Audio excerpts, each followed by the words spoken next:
Hola, amigas y amigos, soy Jorge Moreno, Eco Alfa 4 Foxtrot Whisky, y en este tutorial voy a comentaros el tema que se desarrolla en el artículo titulado La propagación en frecuencias superiores a 30 MHz y que se incluye en el número de junio de la revista Radioaficionados de EURE. Para ello voy a utilizar como apoyo el mismo texto que se incluye en el citado artículo. ¿De acuerdo? Pues vamos allá.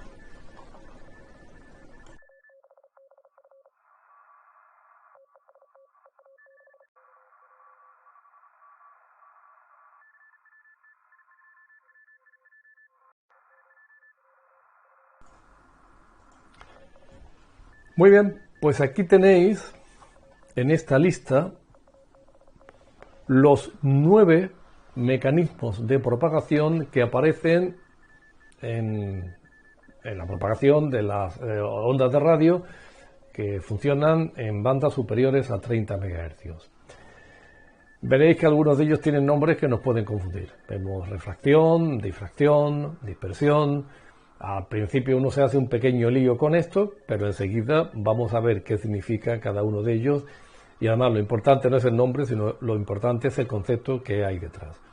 La descripción que yo voy a hacer es una descripción cualitativa, es una descripción conceptual, no voy a descender en el tratamiento numérico, quiero decir, en cómo se puede calcular y se puede medir o predecir el impacto de cada uno de estos mecanismos.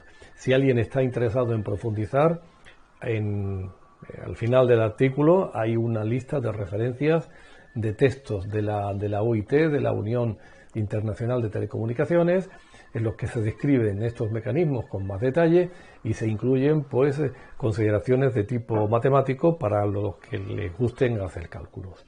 ¿De acuerdo? Pues vamos allá.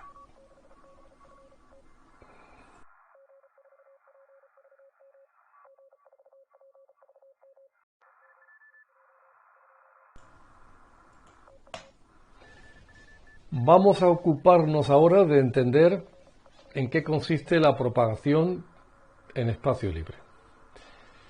Y bueno, la verdad es que es fácil de imaginar. Tenemos propagación en modo espacio libre cuando la antena emisora y la antena receptora están colocadas en el vacío y en ausencia de cualquier otro elemento. Solo las dos antenas en el vacío. Eso es espacio libre. El vacío tiene dos propiedades que pueden parecer obvias, pero que yo debo remarcar. En primer lugar, el vacío es un medio no disipativo. Esto quiere decir que cuando se propaga la energía electromagnética a su través no se calienta. La onda no tiene pérdidas por el mecanismo de propagación, porque es vacío. La segunda propiedad del vacío, que también parece obvia, pero que hay que decirlo, es que es isótropo. Es decir, en cualquier punto tiene las mismas propiedades, porque es vacío. Es así. Esto parece evidente, pero luego vamos a ver que esto es bastante importante. Bueno, pues cuando ocurre esto, cuando las dos antenas están situadas en el vacío, en ausencia de cualquier elemento material, superficies, objetos, cualquier cosa, tenemos condiciones de espacio libre. En esas condiciones, el nivel en el que va decreciendo la señal cuando nos alejamos lo tenéis en esta gráfica de aquí. Supongamos que nosotros estamos a 1 kilómetro de la antena transmisora y medimos una señal de S9. Imaginemos esto, ¿verdad? Bueno, pues en el vacío las cosas ocurren de tal manera, en el espacio libre las cosas ocurren de tal forma que cada vez que yo duplico la distancia, la potencia se divide por 4. Para nuestro lenguaje de unidades S, eso quiere decir que cada vez que yo duplico la distancia, el nivel de la señal desciende una unidad S. Por eso en esta gráfica podemos ver que cuando yo estoy a 2 kilómetros, la señal tendrá un nivel de S8, a 4 de S7, a 5 de S6 y así hasta 256 kilómetros, donde la señal tendrá un nivel de S1. Y si nos alejamos más, pues la señal será más baja que S1. tan sencillo como esto. Lo que pasa es que lamentablemente, y tal como se dice en este párrafo de aquí, en los casos prácticos, en todos los casos realmente, no se dan condiciones de espacio libre, por 3 razones. La primera, en la atmósfera hay gases. La atmósfera no es el vacío, hay gases atmosféricos, básicamente oxígeno, nitrógeno y vapor de agua. Bueno, pues estos gases, aunque nos parezca que son inocuos, disipan un poquito de la energía que se transmite a su través, ¿eh? Y esto convierte la atmósfera terrestre en un medio disipativo, que se calienta. Y por consiguiente la señal se va a atenuar un poco más de lo que yo esperaba. La segunda propiedad que tiene la atmósfera terrestre y que la hacen diferente del vacío es que no es uniforme. Es un medio, se llama técnicamente anisótropo. Anisótropo significa que no es uniforme. ¿Y esto por qué? Pues las principales características de los gases de la atmósfera terrestre, características físicas, es la presión y la temperatura. Pues entonces, bueno, para empezar con la altura, la presión y la temperatura van siendo cada vez menores, ¿verdad? Bueno, pues esto le da a la atmósfera terrestre un carácter de que no es uniforme, y veremos que esto tiene un impacto importante en la propagación. Segunda razón.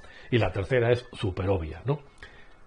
Un trayecto radioeléctrico de los que nosotros conocemos siempre está en presencia del terreno, de obstáculos naturales, de edificios, etcétera. Por consiguiente, no es una situación de espacio libre. Por estas 3 razones, aunque la propagación por espacio libre, con su sencilla ley de dividir la potencia por 4 cada vez que yo multiplico la distancia por 2, pues este mecanismo tan sencillo va a ser modificado por una serie de mecanismos, llamémosles complementarios, que son los que vamos a ver a continuación. Fijaros, esto se entiende perfectamente. Si la propagación siguiese solamente el mecanismo de espacio libre, sería perfectamente estable. El nivel de la señal nunca variaría, ¿verdad? Si yo estoy recibiendo una estación con un S5 y no cambio la antena ni cambio la distancia, yo tendría un S5 clavado, ¿verdad? Bueno, y sabéis que esto no es así. Ni siquiera en VHF, ¿no? Esto varía. ¿Por qué varía? Por lo que vamos a ver ahora. ¿Por qué varía? ¿Por qué? Porque la atmósfera no es un escenario de espacio libre. ¿De acuerdo? Pues vamos allá. Vamos a empezar con la reflexión.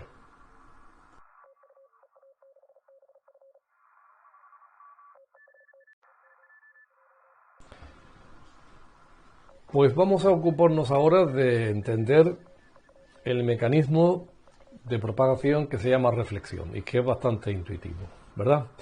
Entonces, ocurre una reflexión, como tenéis aquí en la figura, cuando a la antena receptora, además del rayo que se llama directo, que sigue esta línea recta, aunque esto luego lo matizaremos, llegan uno o más rayos reflejados de alguna manera. Entonces, lo que ocurre aquí es que en la antena receptora se combinan, pues, el rayo directo con los rayos reflejados, y se combinan en magnitud y en fase, ¿no?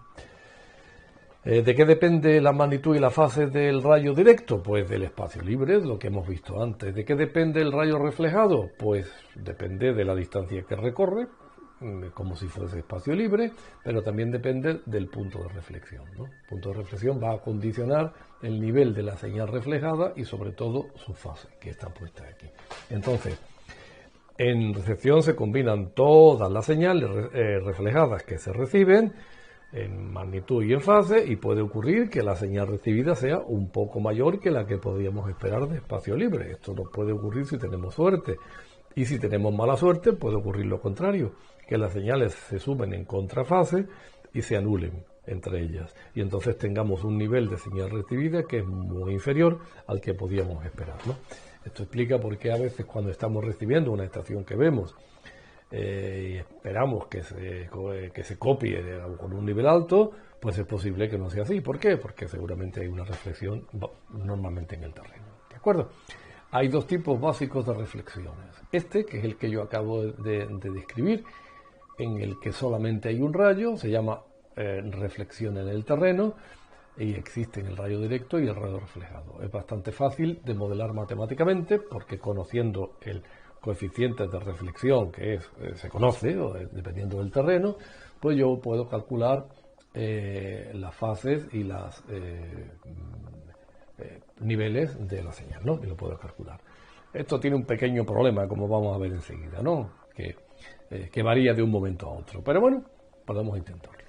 Existe un segundo nivel, un segundo caso de reflexión, que es la reflexión múltiple de superficies, ¿no? Por ejemplo, esto ocurre cuando estamos utilizando un walkie en una ciudad y estamos tratando de enlazar con un repetidor. Entonces, ¿qué ocurre aquí? Pues lo que ocurre es que a la antena receptora no solamente llega el rayo directo, que a veces ni siquiera llega, sino que también llegan múltiples rayos procedentes de las superficies que están rodeando la estación receptora, ¿no? En este caso walkie, ¿no? En nuestro caso, pues la superficie serían las paredes de los edificios que conforman la calle. Entonces, en este escenario de multireflexiones, las cosas pueden variar muy rápidamente de un punto a otro, ¿no? Esa es la razón por la que en un walkie podemos tener señal aquí y podemos no tener señal 10 metros más para allá, ¿no? Porque las señales reflejadas se componen de forma diferente, ¿no?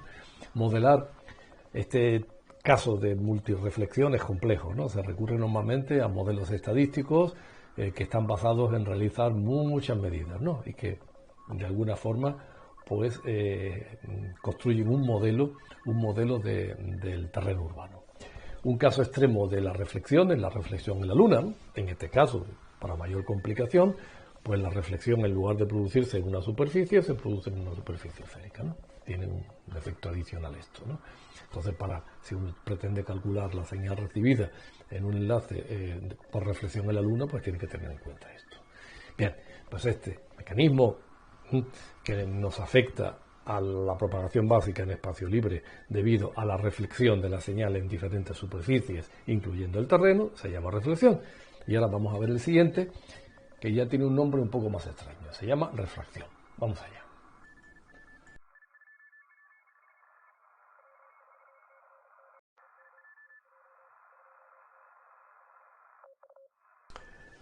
Vamos a ver ahora la refracción. La refracción, que consiste, como tenéis escrito aquí, en la curvatura del rayo entre las antenas transmisora y receptora. Quiero decir, en el vacío la energía se propaga en línea recta entre las dos antenas. Pero en la atmósfera terrestre no ocurre esto, sino que el rayo se curva tal como tenéis dibujado aquí. ¿Y eso por qué? ¿Cuál es la razón para que ocurra esto? Pues yo la apuntaba antes. La razón de ello es que la temperatura y la presión de los gases atmosféricos disminuye con la altura. Esto hace que cambie el índice de refracción de la atmósfera y consigue que el rayo se curve, ¿no? Y además se curva con buena intención porque nos ayuda un poco. Fijaos que con esta curvatura la distancia que hay desde el rayo a un obstáculo es mayor que si fuese recto, ¿no? De cierto modo, esto es una cosa buena. De hecho, hay un concepto en los usuarios de radar que se llama el horizonte radar, ¿no? Que se calcula. Entonces, el horizonte al que alcanza un equipo de radar es mayor que el horizonte geométrico, porque el radar está aprovechándose de esta curvatura del rayo, ¿no? Del rayo de la señal transmitida. Entonces, aquí cabe preguntarse, ¿y cuánto se curva? Pues hombre, esto depende de las condiciones locales de la atmósfera, ¿no? Se define una atmósfera que se llama atmósfera estándar, que es la atmósfera más probable. En esa atmósfera, el rayo se curva, tal como está indicado aquí, en la dirección de la curvatura de la Tierra y con un rayo de 25.000 kilómetros. Atmósfera estándar. Ya está. Ahora, vamos a ver una cuestión interesante desde el punto de vista práctico. Cuando uno está pues intentando ver si es viable un enlace radioeléctrico, le interesa pues la distancia entre el rayo y los obstáculos, para ver si el obstáculo obstruye al rayo o no. ¿Vale? Entonces le interesa esta distancia que hay aquí, que está dibujada en pequeñito, que se llama C. Eso se llama el despejamiento, ¿no? Esa distancia entre el rayo y el obstáculo. Se llama C porque en inglés se identifica como el clearance del rayo. Bien, entonces, calcular o dibujar esta distancia con una Tierra de radio 6.173 kilómetros, que es el radio medio de la Tierra, y un rayo curvado a 25.000 kilómetros de radio, pues es complicado. Entonces se recurre a un pequeño truco. El truco consiste en suponer que la Tierra tiene un rayo un poquito mayor, 8.231 en vez de los 6.133 kilómetros, y entonces ya nuestro rayo lo podemos dibujar recto. En estas dos condiciones, esta distancia es la misma y nosotros podemos calcular la distancia de nuestros obstáculos al rayo. ¿De acuerdo? A este radio se llama el radio equivalente de la Tierra, ¿no? Y tiene un valor de los 8.231 kilómetros para una atmósfera definida como atmósfera estándar. Para considerar otros tipos de atmósferas que no son estándar, se recurre a este parámetro que tenéis indicado por aquí, que se llama K, y se calcula simplemente dividiendo el rayo equivalente por el rayo real de la Tierra, que para el caso de atmósfera estándar vale 4/3, ¿no? Es el valor que se maneja con mucha frecuencia, ¿no? El K. Ya digo que cuando la atmósfera no es una atmósfera de tipo estándar, K ya no vale 4/3, sino tiene otro valor, y el radio equivalente lo deberíamos pintar pues, más largo, mayor o menor que el radio equivalente correspondiente a la atmósfera estándar. Entonces, hay atmósferas que tienen un K mayor de 4/3 en determinadas condiciones atmosféricas. Bueno, pues si K es mayor que 4/3, el rayo se curva más que la atmósfera estándar. O sea, se parece más al radio de la Tierra, ¿no? Y eso, en cierto modo, nos favorece porque nos permite bordear los obstáculos. También hay otros tipos de atmósferas en los que el rayo se curva menos que el rayo estándar y K es menor que 4/3. Entonces, el rayo se hace más plano. Hay un caso singular en el que K vale 1 y entonces el rayo no se curva, nada. Y en determinados casos, que son improbables, pero que ocurre, K podría ser menor que 1 y entonces el rayo, en vez de curvarse en la dirección de la Tierra, se podría curvar en dirección contraria, alejándose. ¿De acuerdo?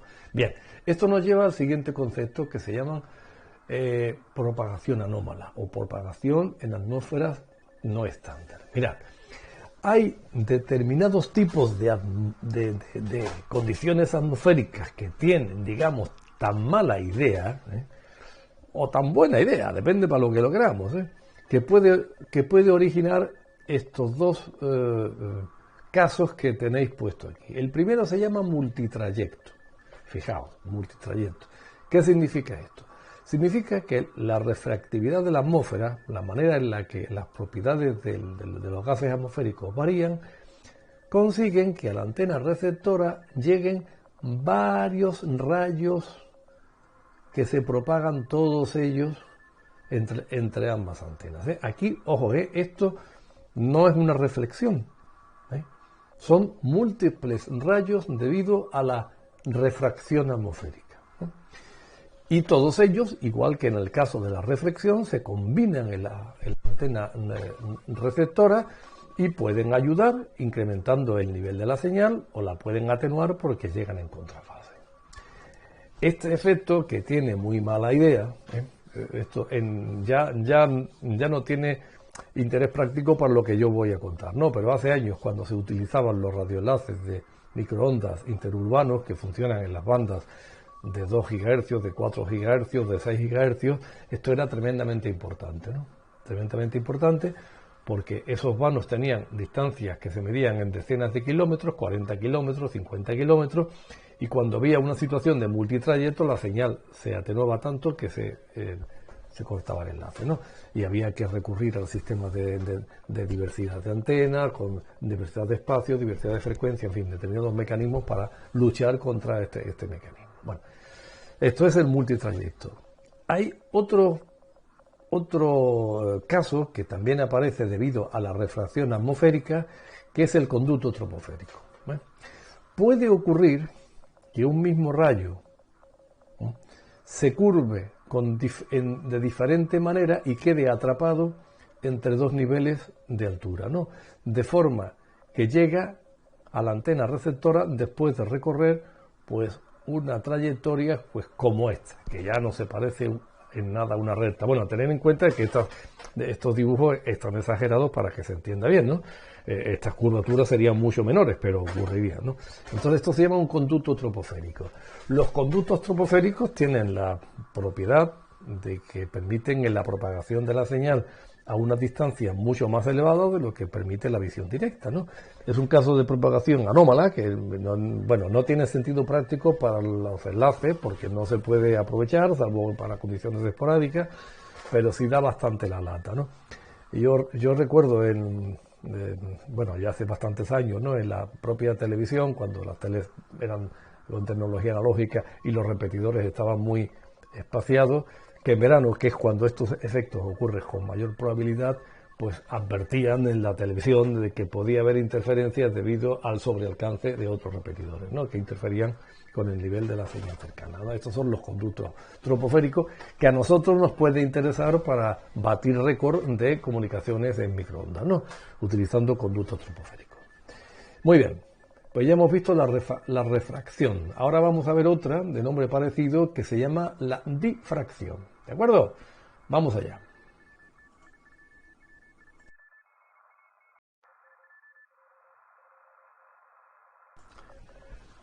Vamos a ver ahora la difracción,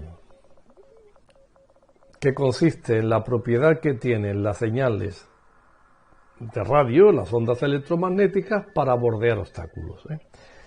Afortunadamente, y debido a que existe la difracción, nosotros podemos recibir señales procedentes de antenas que no estamos viendo desde el punto de vista óptico. Esta propiedad, este mecanismo de propagación, se llama difracción. ¿Y por qué ocurre esto? ¿Cómo es posible que nosotros podamos recibir una señal de una antena que no vemos? ¿Por qué? Mirad, por esto que está indicado en esta figura, que consiste en comprender que la energía que viaja de la antena transmisora a la antena receptora no se propaga por la línea recta que une ambas antenas, sino que está ocupando un volumen. Ese volumen se llama, yo no le he puesto ese nombre, pero se llama elipsoide de Fresnel y tiene la forma de un balón de rugby. Entonces, este volumen de aquí es el importante para que la señal emitida desde la antena transmisora llegue a la antena receptora.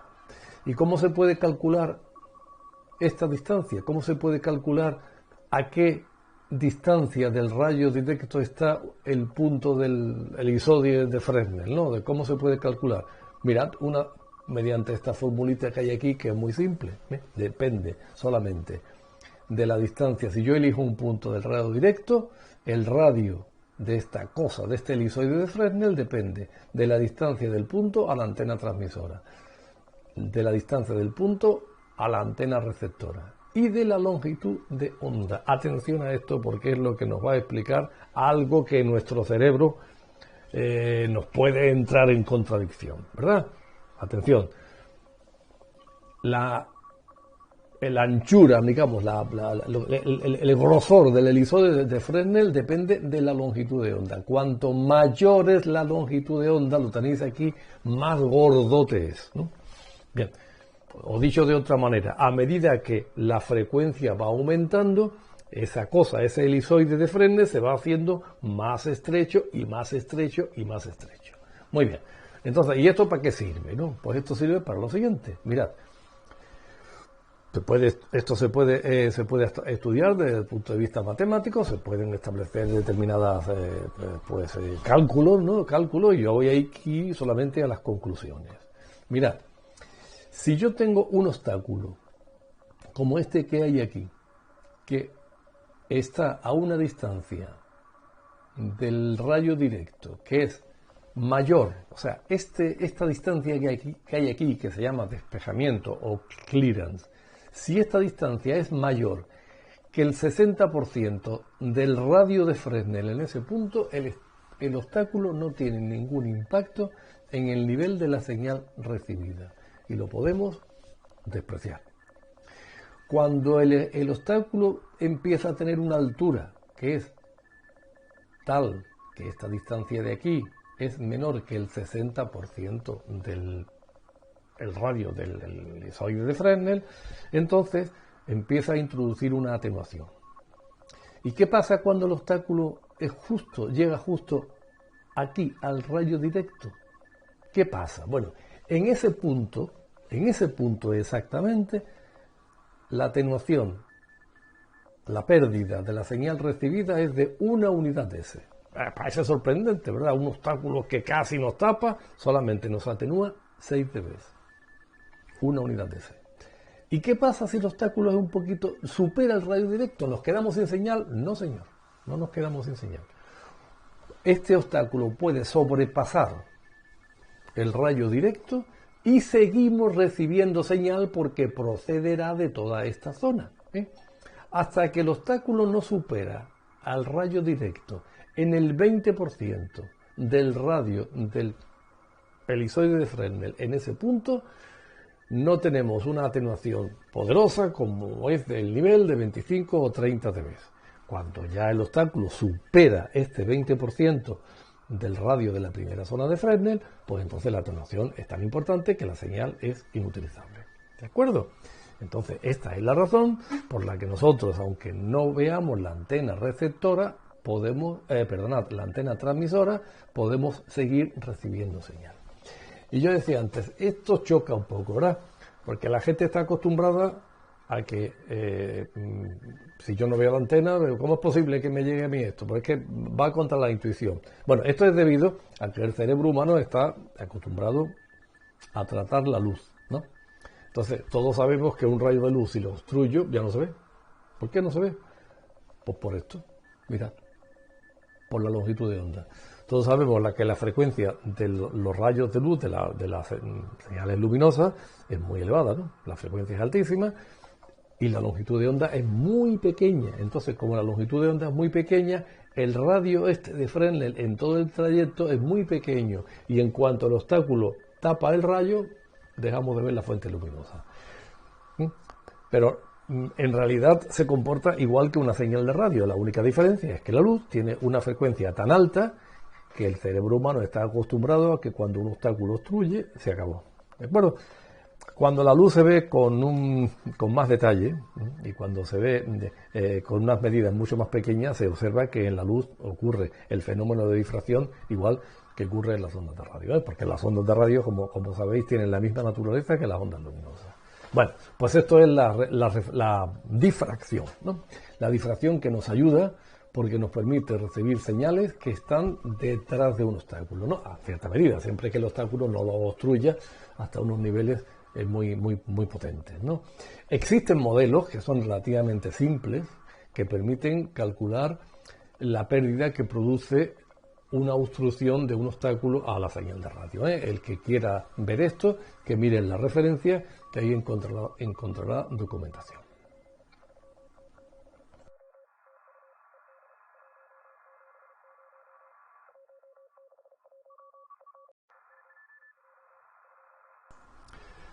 Vamos a ocuparnos ahora de la dispersión, el mecanismo de dispersión. Vamos a ver. En algunos casos, la señal que se transmite desde la antena transmisora llega a la receptora porque es reemitida en pequeñas irregularidades de la atmósfera que está entre ambas antenas. Esto es un poco raro de entender, yo lo reconozco, ¿eh? Voy a poner un ejemplo para aclararlo, que todos hemos observado. Imaginemos que vamos de noche conduciendo en dirección a una ciudad suficientemente grande y que está iluminada, ¿no? Y nosotros estamos situados a unos 40 kilómetros de la ciudad. Entonces, y que el cielo está ligeramente nuboso, ¿no? Con nubes de altitud media. Entonces nosotros vemos la luz de la ciudad a través de la nube, ¿no? Y lo mismo verían otras personas que estarían acercándose a la ciudad desde diferente dirección, ¿verdad? Eso no depende de dónde nosotros miremos. Bien, pues ¿por qué vemos la luz de la ciudad? Pues porque las nubes, que están constituidas por pequeñas gotas de agua o de hielo, o pequeños cristales de hielo, pues tienen la capacidad de retransmitir la luz en todas direcciones cuando son iluminados por la luz de la ciudad, ¿no? Y parte de esa luz que remiten las gotitas de agua, pues nos llega a nosotros, y como son muchas gotitas de agua, pues tienen la suficiente intensidad para que nosotros seamos capaces de ver la luz de la ciudad. Bueno, pues esto mismo ocurre con las ondas de radio. Exactamente lo mismo. Exactamente lo mismo. Y estas irregularidades locales a las que yo me refiero, pues imagináis que son estas gotitas de agua, ¿no? Aunque no necesariamente tiene que ser vapor de agua, puede ser otros gases atmosféricos. Bien. Entonces, este mecanismo, ya digo, que se llama dispersión y nos permite recibir señales en una estación, en una antena receptora que está alejada de la transmisora y que no se ve, ¿no? Hay tres mecanismos en la atmósfera terrestre que pueden ocasionar dispersión. El primer de ellos son los gases atmosféricos, como el que yo acabo de contar del vapor de agua de las nubes, ¿no? Ese es el primer mecanismo. El segundo mecanismo es el gas ionizado que provocan los meteoritos cuando la Tierra atraviesa un área de la órbita en la que hay una lluvia de meteoritos en las capas altas de la atmósfera, ¿no? Entonces los meteoritos al entrar ionizan los gases atmosféricos y estos gases ionizados pues pueden reemitir la señal de una señal de radio que les están llegando, ¿no?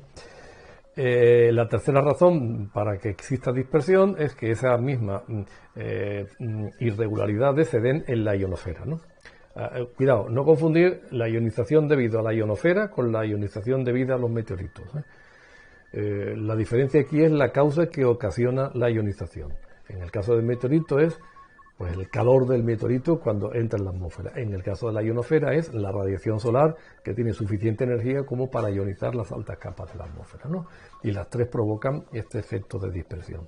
De todos ellos, el primero, la dispersión troposférica, es bastante estable y es útil para establecer enlaces. De hecho, los militares la utilizan, ¿no? Para enlaces móviles, aunque requieren el uso de altas potencias. La dispersión meteórica la utilizamos nosotros, los radioaficionados, ¿no? Y porque tenemos mucha paciencia y requieren protocolos especiales porque el tiempo en el que está produciéndose estas retransmisiones muy pequeño, es el tiempo de la entrada del meteorito, ¿no? Y la dispersión ionosférica pues tiene una importancia también muy baja, ¿no?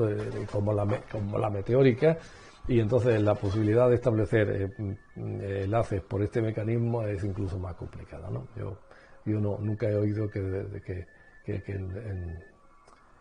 en la práctica de la radioafición se utilice la dispersión ionosférica, pero existe, existe. Muy bien. Pues dicho esto, vamos a pasar a la propagación puramente ionosférica, ¿no? En estas bandas. Vamos a ver la importancia que tiene.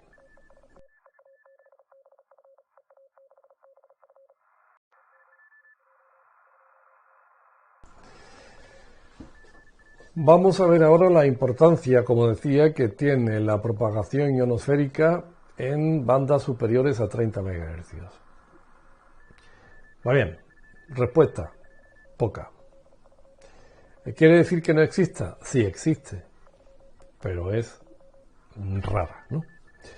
Vamos a ver, para entender esto lo que hay que entender es cómo funciona la propagación ionosférica. La propagación normal es en bandas de HF.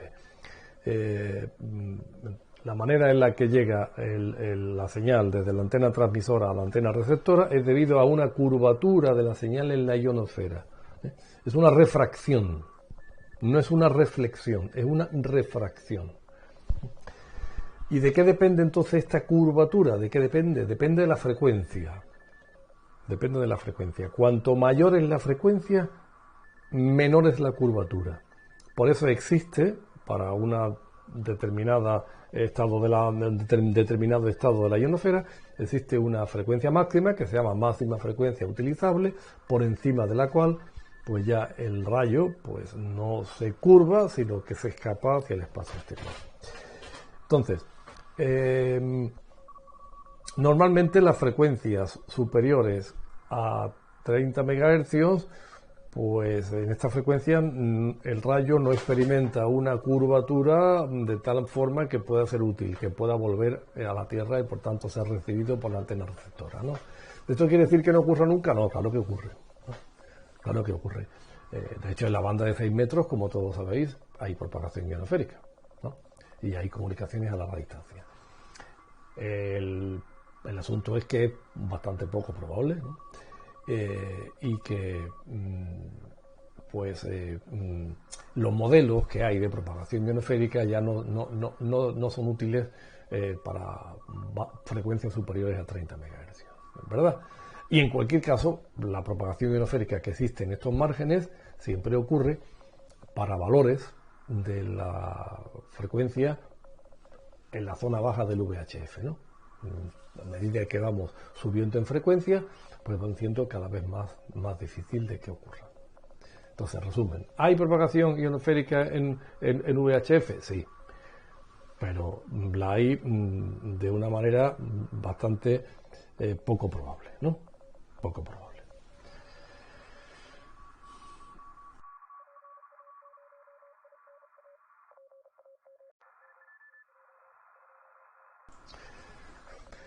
Bueno, cabe preguntarse cómo es posible que las señales de radio pues penetren en el interior de los edificios, ¿no?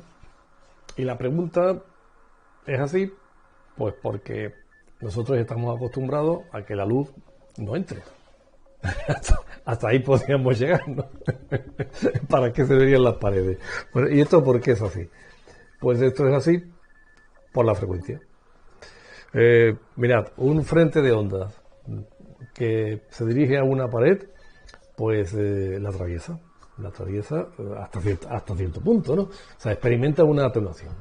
Esa sería la forma correcta de decirlo. ¿Y de qué depende esta atenuación? ¿De qué depende? Pues depende del grosor de la pared, depende de la naturaleza de la pared y de la frecuencia. ¿Qué le pasa a la luz? Que tiene una frecuencia tan alta que se atenúa muchísimo, ¿verdad? A medida que la frecuencia va siendo más baja, pues la atenuación va siendo más baja. A efectos prácticos para nosotros, pues en las bandas de 2 metros y en la banda de 70 centímetros, las atenuaciones las tenéis en el texto, ¿no? En una pared normal, una pared típica, en la banda de 2 metros, pues introduce una atenuación de unos 10 dB, de entre 1 y 2 unidades S, para una señal de 2 metros, ¿no? De 144. Si subimos a 432, entonces la atenuación sube a unos 15 dB para la pared, ¿no? Y bueno, pues esto no tiene mucho más. Existen modelos que permiten calcular esto, ¿no? Que se han desarrollado cuando empezaron a difundirse las comunicaciones móviles, ¿no? Porque hay que hacer modelos para calcular la penetración dentro de los edificios y entonces hay modelos estadísticos que esto permiten calcularlo. Pero la verdad es que a nosotros eso no nos interesa demasiado.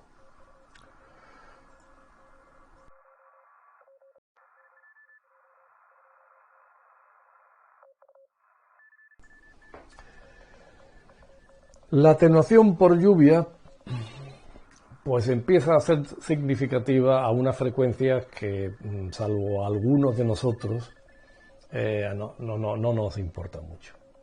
Por debajo de 10 GHz, la atenuación que produce la lluvia o la nieve húmeda en la propagación de las señales de radio puede olvidarse, porque es muy pequeña.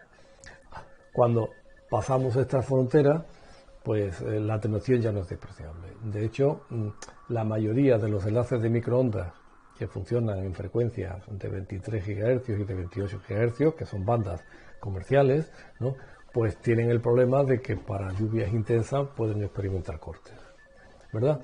Aquí la única curiosidad que podíamos decir es que normalmente las células de lluvia tienen un tamaño mucho menor que la distancia de un enlace, ¿no? Entonces, la atenuación que se produce no es proporcional a la longitud del enlace, ¿no? Porque la lluvia tiene un radio, una célula de lluvia, un radio de unos pocos kilómetros, ¿no?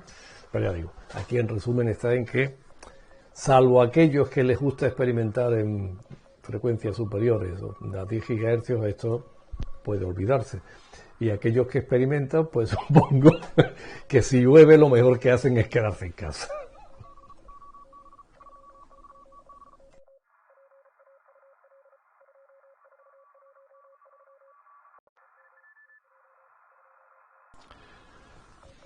Nos queda solamente por ver la influencia de los gases atmosféricos en la propagación, que ya adelanto que no tiene una importancia relevante. Es más una curiosidad que otra cosa. La razón por la que se produce una atenuación adicional debido a los gases es por la resonancia. A determinadas frecuencias, los gases atmosféricos entran en resonancia y ocasionan, pues, esta atenuación que digo.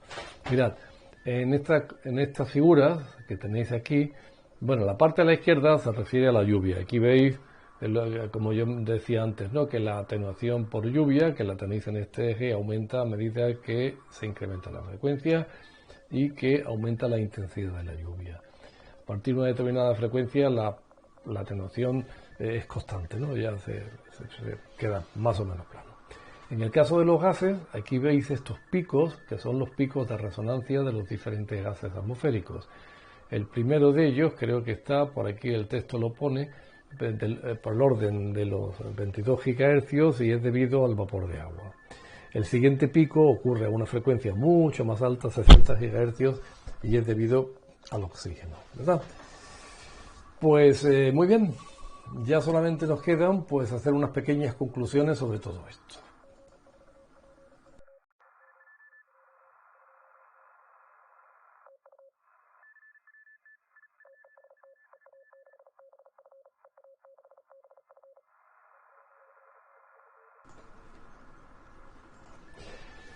Muy bien, pues yo creo que de lo visto hasta aquí podemos concluir que la propagación en frecuencias superiores a 30 MHz, quiero decir en VHF, en UHF, en SHF, pues obedece a mecanismos complejos. Siempre estará el espacio libre como mecanismo principal, ¿verdad?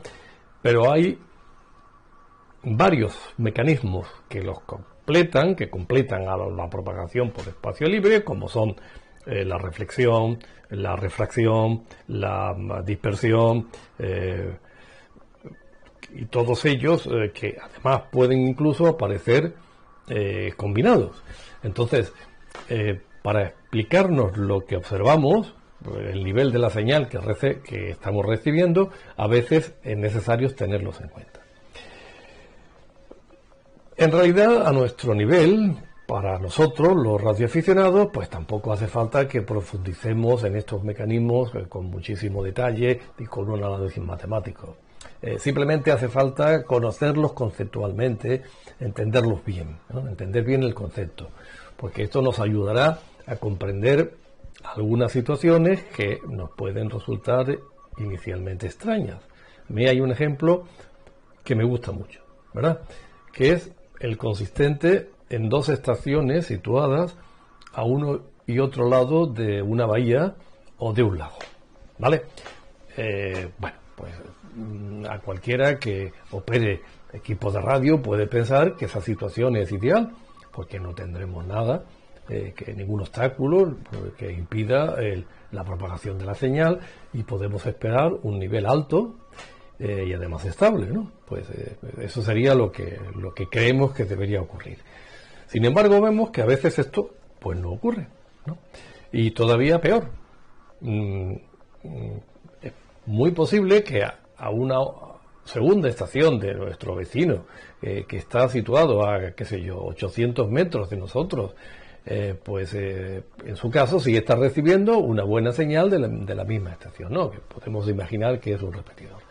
Entonces decimos, ¿y esto cómo es? ¿Por qué? ¿Por qué aquí a 800 metros se recibe bien y yo no lo recibo? ¿Por qué? Bueno, pues la explicación puede estar en este escenario que yo os estoy diciendo, en la reflexión.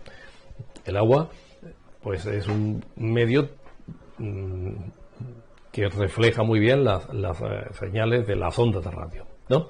Entonces, es muy posible que nosotros tengamos, pues una reflexión, ¿no? Entonces, la señal que llega a nuestra antena, pues se compone del rayo directo y el reflejado, y podemos tener la mala suerte de que nuestro rayo reflejado llegue con un nivel muy parecido al rayo directo, y que se combinen en contrafase. Y debido a esto, pues nos puede estar provocando una atenuación de, qué sé yo, de 20, de 25, de 30 dB, y bajarnos la señal de un S9 pues a un S2, ¿no? O lo que sea. Y para colmo, si además utilizamos señales de banda ancha, no es lo más usual en nuestro caso, ¿no? Pero si utilizásemos señales de banda ancha, pues además no las podría distorsionar, ¿no? Entonces, ¿y eso por qué? Pues la reflexión. Bueno, pues si conocemos todo esto, cuando veamos un escenario de esa naturaleza, pues podemos acordarnos de que la reflexión nos puede estar explicando el por qué no estamos observando lo que creíamos que debía ocurrir. ¿De acuerdo? Bien, pues el que quiera profundizar, el que le guste profundizar en cada uno de estos mecanismos, en la lista de las referencias hay una referencia de un texto de la UIT, de la Unión Internacional de Telecomunicaciones, pues donde se profundiza para cada uno de los mecanismos, ¿no? Y se describen, incluso para algunos de ellos se describen con un detalle más matemático, ¿no? Entonces pues uno puede usar pues lo que allí pone para hacer predicciones si le gusta, ¿no? Ahí está. Son textos que están muy bien contrastados, ¿no? Y se consideran pues el fundamento, ¿no? del cálculo muchas veces de este tipo de sistemas de radio, ¿de acuerdo? Entonces ahí está.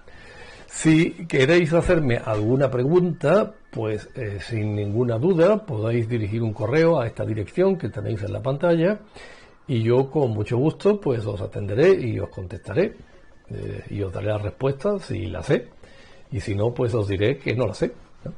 Y ya está. Pues nada más. Por mi parte, espero que el tutorial os haya resultado de interés como complemento a lo publicado en la revista, y hasta la próxima, ¿de acuerdo? Pues venga, un saludo para todas y para todos.